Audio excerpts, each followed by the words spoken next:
गर्मा गर्म कढ़ी और बाजरे की रोटी और साथ में पालक के पकौड़े। अरे वाह, मज़ा ही आ गया आज तो। ऐसा सर्दियों में ऐसा गर्मा गर्म खाना मिल जाए तो क्या बात है, जो बहुत ही ज़्यादा टेस्टी और मज़ेदार बनता है। और ऐसा कि खाते खाते पेट तो भर जाए लेकिन मन ना भरे। So hello everyone, welcome to Dile Rasoi. तो तैयार करते हैं दिले रसोई में इतनी ही मज़ेदार सी डिश जो बहुत ही झटपट से बिना किसी तामझाम के तैयार हो जाती है। ठीक है।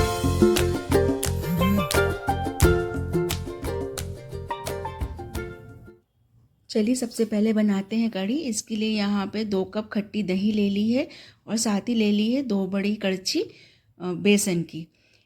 ये देखिए, और इन सभी को दोनों को चीज़ों को भी मिला लेंगे। और साथ ही मैंने यहाँ पे डाल दिया है इसमें हल्दी,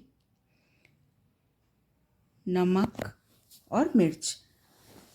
हल्दी, नमक और मिर्च ये आप अपने हिसाब से डाल लीजिए मसाले, है ना। अब इनको अच्छे से मिक्स कर लेंगे, अच्छे से मिक्स कर लेंगे। और मिक्स करने के बाद में ये देखिए सारा भी अच्छे से रई से मिक्स कर लिया है।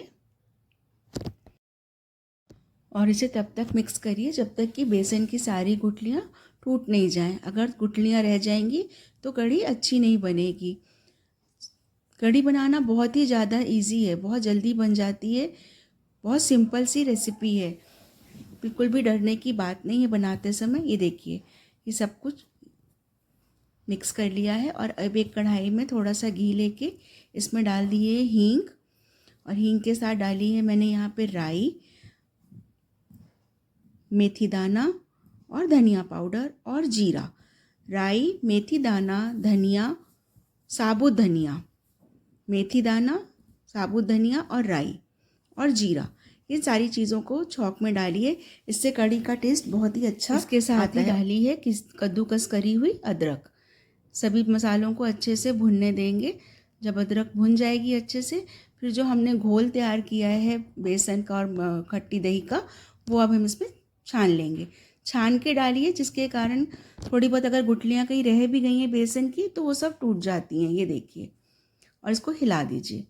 थोड़ा सा पानी और डाल के ये ऐसे निकाल लीजिए। तो मैंने यहाँ पे 2 कप मठा लिया था, जो खट्टा मठा था, और 2 चम्मच कढ़ी के लिए बेसन लिया है, और इसमें डाला है मैंने 4 कप पानी।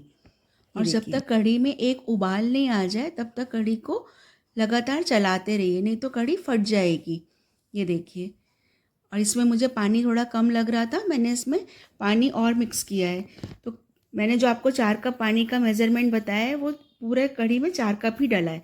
आपको अगर कम लगता है पानी तो आप इसमें पानी और मिला सकते हैं। लगे कि कढ़ी गाढ़ी हो गई है, नहीं पक रही है, तो पानी और मिला सकते हैं। आपके ऊपर है, वो आराम से बन जाती है। खाना बनाना कोई मुश्किल काम नहीं। कोई भी चीज़ कम लग रही है तो और मिक्स कर दीजिए, कुछ चीज़ ज़्यादा हो गई है तो सब कुछ बैलेंस हो जाता है। खाना बनाना कोई बहुत बड़ा रॉकेट साइंस नहीं है। कुकिंग तो बहुत ईजी हो जाती है, हाँ, लेकिन बेकिंग अगर कभी करें तो बेकिंग में ज़रूर सब मेज़रमेंट का ध्यान रखना होता है। ये देखिए, कढ़ी को बहुत अच्छे से पकने दीजिए। कढ़ी पकेगी तभी अच्छी बनेगी। ये देखिए, खूब पकाइए कढ़ी को। और देखिए कितनी बढ़िया मज़ेदार ये कढ़ी बन के तैयार हो गई है। इसकी मलाई को साइडों से खुरचते रहिए और कढ़ी में मिक्स करिए। अब ये देखिए, यहाँ पे तैयार करते हैं पकौड़े। तो कढ़ी में पकौड़े डालने के लिए आज मैंने यहाँ पे लिया है पालक और धनिया। इसको बारीक बारीक काट लिया है। अब पालक और धनिया ना वैसे तो खाते नहीं हैं बच्चे, तो इससे अच्छा है कि कोई ना कोई बहाना चाहिए खिलाने के लिए। साथ ही यहाँ पर एक ले ली है हरी मिर्च, जिसको मैंने यहाँ पे बारीक बारीक काट दिया है। आप अवॉइड भी कर सकते हैं, घर में बच्चे छोटे हों तो मत डालिए हरी मिर्च, बिना इसकी बनाई। और डाल दिया थोड़ा सा नमक। अब इसमें थोड़ा थोड़ा सा बेसन डालते जाएंगे और मिक्स करते जाएंगे। अभी पानी नहीं डालेंगे क्योंकि अभी पालक और धनिया का ऑलरेडी पानी इसमें है। बाइंडिंग अभी बिना पानी की ही करेंगे। देखिए, हल्के हाथों से मिक्स करते हुए इसको मिलाएंगे। और जब ये अच्छे से, देखिए, दबा दबा के अच्छे से मिक्स करेंगे पानी को। और ये देखिए, बहुत कम से पानी ही डाला था और ये तैयार हो गया। अब इसमें एक कढ़ाई ले ली है। कढ़ाई में हमने डाल दिया है तेल। तेल को गरम, मैं सरसों का तेल इस्तेमाल करती हूँ, आप कोई भी तेल इस्तेमाल कर सकते हैं। तेल गरम होने के बाद अब बस जो घोल तैयार किया था बेसन का पकौड़ियों के लिए, इसमें छोटी छोटी पकौड़ियाँ डालते जाएंगे। इसमें मैंने कोई भी सोडा या इनो यूज़ नहीं किया है, ये वैसी ही बहुत सॉफ्ट बनेंगी। बस थोड़ा बेसन जो घोल लिया है ना वो बहुत सख्त नहीं होना चाहिए, टाइट नहीं होना चाहिए, नॉर्मल ही रखिए। और ये देखिए अलट पलट के पकौड़ियाँ सेक लेंगे। ये देखिए कितनी बढ़िया सिक रही हैं पकौड़ियाँ, और ये पकौड़ियाँ सिक कर तैयार हो गई हैं। अब आप इन्हें चाहे कढ़ी में डाल के खाइए, चाहे वैसे भी खाइए, चटनी के साथ में या सॉस के साथ में, बहुत अच्छी लगती है। ये देखिए गोल्डन ब्राउन हो गई हैं, बिल्कुल अच्छा सुनहरा कलर आ गया। और इसको हम प्लेट में निकाल लेंगे। और अभी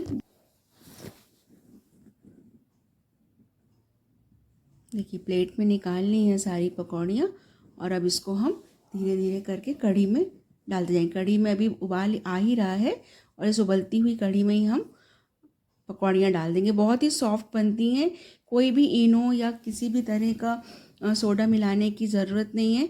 ये देखिए, और अभी इसको 5-7 मिनट कढ़ी के साथ पकने दीजिए। ये देखिए कितनी बढ़िया कढ़ी बनी है। अब ये जो थोड़ी सी पकौड़ियाँ ना मैंने बचा ली थी साथ भजिया बनाने के लिए, अब इसको मैंने कटोरी से दबा के और ये एक एक करके इसमें तल लिया है। आप पकौड़े जब भी बनाएं ना, अगर ऐसे कुरकुरे बनाने हो तो बने हुए पकौड़ों को थोड़ा कटोरी या हाथ से दबा के फिर उसके बाद में दोबारा से तलिए, तो बहुत ही अच्छे बनते हैं, एकदम क्रिस्पी टेस्टी।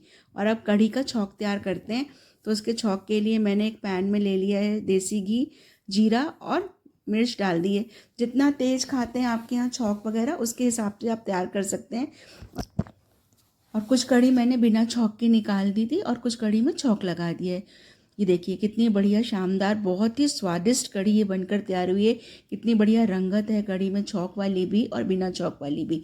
अब चलिए फटाफट से बनाते हैं बाजरे की रोटी, जिसके लिए मैंने यहाँ पे लिया 1 कटोरी बाजरे का आटा और 1 छोटी कटोरी गेहूं का आटा। आप चाहें तो हाफ हाफ भी ले सकते हैं और खाली बाजरे का भी ले सकते हैं। और मैंने यहाँ पे लिया है थोड़ा सा कुनकुना पानी। पहले आटे और बाजरे को जो लिया था दोनों को अच्छे से मिक्स कर लेंगे, गेहूं के आटे को भी और बाजरे के आटे को भी, और थोड़ा कम कम पानी डालते हुए। जब छोटे हल्के हाथों से इसका जब बाजरे की रोटी बनाती थी तो हम कहते ये क्या सीमेंट का आटा मल रखा है, सीमेंट जैसा आटा दिख रहा है, हम इसकी रोटी नहीं खाएंगे। तो मम्मी कहती थी, थोड़ा तब से मम्मी थोड़ा सा इसमें गेहूं का आटा मिलाने लगी, तो मैंने भी वैसे ही सीखा। तो थोड़ा सा मिलाने से गेहूं का आटा ना रोटी अच्छी लगती है, आराम से बन जाती है। और यहाँ थोड़ा सा मैंने देसी घी भी लिया है, इसके से रोटियाँ बहुत ही ज़्यादा सॉफ्ट बनती हैं, कड़ी नहीं होती हैं बाजरे की रोटियाँ। और इसको हल्के हाथों से देखिए ये पूरा तैयार कर लिया है डो, एक बहुत नरम भी नहीं है और बहुत सख्त भी नहीं है।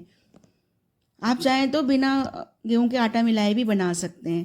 ये देखिए अब जल्दी से इसकी हम बनाते हैं रोटियां, बहुत ही बढ़िया रोटी बनेगी। इसको मैंने 10 मिनट रेस्ट के लिए छोड़ दिया था, और इसके बाद में अब ये हल्के हाथों से बेलते हुए, जितनी भी मोटे अनाज की रोटियां हैं, बाजरा है, मक्का है या कोई ज्वार है, इन सभी रोटियों को ना बहुत ही हल्के हाथ से मिक्स करिए। और अगर ये प्लेन वैसे ही नहीं बनती हैं, खाली मक्के की या खाली बाजरे की आप नहीं बना पाते, क्योंकि बनाना थोड़ा ट्रिकी होता है, तो थोड़ा सा गेहूं का आटा मिक्स करके बना लीजिए। और ये देखिए कितना बढ़िया रोटी ये सिक गई है, कितनी बढ़िया फूली फूली रोटी बनी। अच्छा, ये इन रोटियों को ना थोड़ी मीडियम फ्लेम पे ही सेकिएगा, बहुत हाई फ्लेम पे सेकने से ना रोटियां ऊपर से सिक जाएंगी, जल जाएंगी, पर अंदर से नहीं सिकेंगी। ये मोटा अनाज होता है, ये अंदर तक सिकता है, थोड़ा टाइम लेता है सिकने में, तो इसको मीडियम फ्लेम पे ही आप सेकिए। देखिए कितनी बढ़िया रोटी तैयार हो गई है, और इस पर लगाइए बढ़िया देसी घी। कितनी बढ़िया रोटी तैयार हो गई और थाली तैयार हो गई है। आप इसको एंजॉय करिए अपनी फैमिली के साथ, अपने बच्चों के साथ। बहुत ही टेस्टी बनती है और बहुत ही झटपट में थाली ये तैयार हो जाती है। रेसिपी पसंद आई हो तो प्लीज़ लाइक, शेयर और कमेंट करिए, और चैनल को प्लीज़ सब्सक्राइब करिए। Thank you.